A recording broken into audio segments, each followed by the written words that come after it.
Okay, let's dive right into this explainer. Today, we're unpacking some heavily guarded truths that can literally break deception and completely transform your spiritual journey. We're exploring a subject that our source material describes as both incredibly sobering and, honestly, deeply empowering.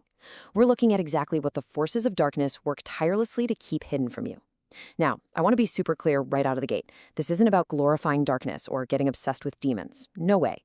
In fact, the source notes that one of the biggest mistakes we can make is focusing more on the darkness than on the light.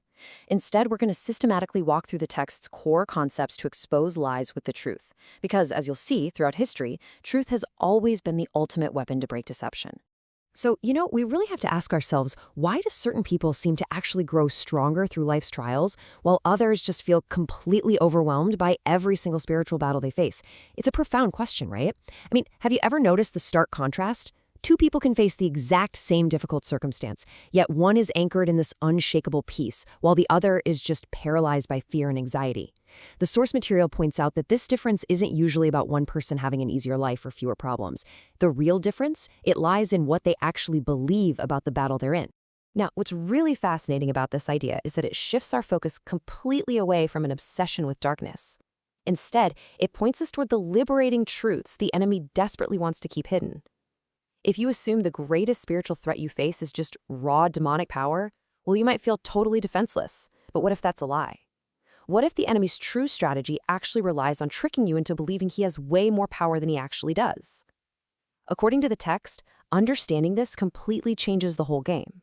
It changes the way we approach faith and our walk with God. All right, let's move into section 1, the illusion of power, where we'll be exposing fear and deception. So, let's see how the enemy relies on illusions rather than actual strength to hinder your walk with God. This is where we really start to dismantle the tactics used against you.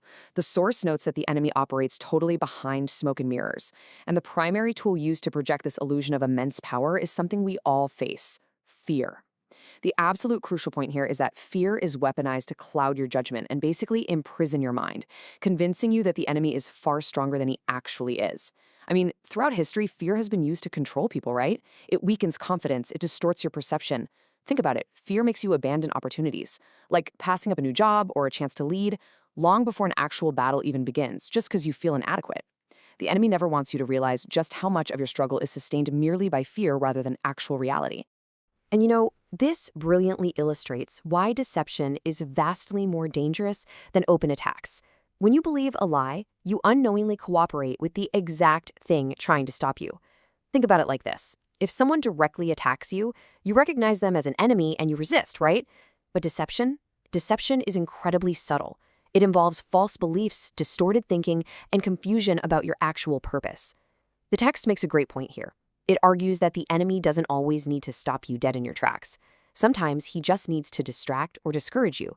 A discouraged believer might just throw in the towel and abandon their assignment altogether. And that is exactly why exposing these lies with truth is absolutely crucial. Which brings us to section 2, the internal battlefield. This is where the real war is fought. We are moving directly into the territory of your mind now, because the most intense spiritual battles, they don't start in your circumstances. They start in your identity and your thoughts. The external world is so often just a reflection of that internal war. Our source material heavily emphasizes this really profound insight. Long before any outward actions happen, ideas emerge and beliefs silently take shape right inside your mind. We overlook this simple reality all the time, but the enemy completely understands that actions are just the final fruit of a root thought. If a thought is planted and allowed to grow, assumptions develop, and eventually full-blown beliefs take shape. If we track negative patterns, we see they almost always begin right here internally, which is exactly why it's so incredibly important to monitor what you consistently entertain in your thoughts. Think about it. Hopelessness doesn't just appear out of thin air. It begins as a thought. Bitterness? A thought. Temptation and fear? Yep, thoughts. Now, the text makes it clear this doesn't mean every single negative thought comes from a spiritual source, but it does mean you have to pay really close attention to what occupies your mind, because whatever you entertain eventually influences the entire direction of your life. So how do we combat those patterns?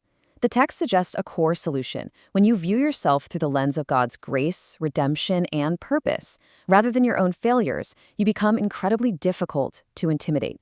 Look, attacking your identity is one of the oldest strategies in the book. If the enemy can make you forget who you actually are, you'll start accepting limitations you were literally never meant to accept. You'll spend years seeing yourself through the lens of past mistakes or shame.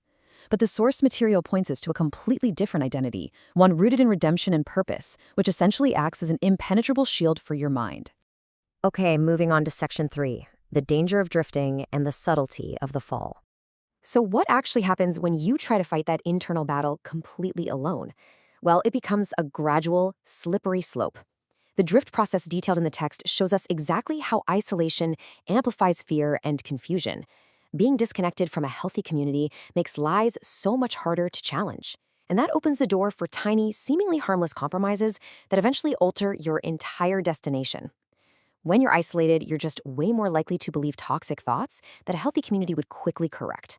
And from that isolation comes small compromises in your thoughts and character. The enemy rarely needs you to make one catastrophic choice. A gradual drift accomplishes the exact same result. A small, tiny adjustment in your direction today produces an enormous difference in where you end up tomorrow. Let's flip the script now. In section 4, the weapons of truth. This is your true spiritual arsenal. Okay, so if the enemy's weapons are isolation, fear, and deception, what's your counter strategy? What is the arsenal that effectively breaks these illusions? The text advises this: do not let your current challenge define your final identity.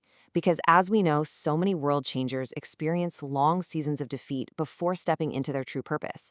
Think of historical figures or biblical heroes who faced immense, seemingly permanent defeats in the wilderness before stepping into their actual calling. The enemy desperately wants you to focus on the obstacle and think your present circumstances are permanent, that your current weakness is who you are forever. But history repeatedly proves otherwise. Moments of uncertainty and apparent defeat are so often just periods of preparation. Faith invites you to look past the obstacle and trust the greater possibility and purpose at work. You know, a lot of people assume the greatest spiritual weapons are vast knowledge, massive talent, or widespread influence.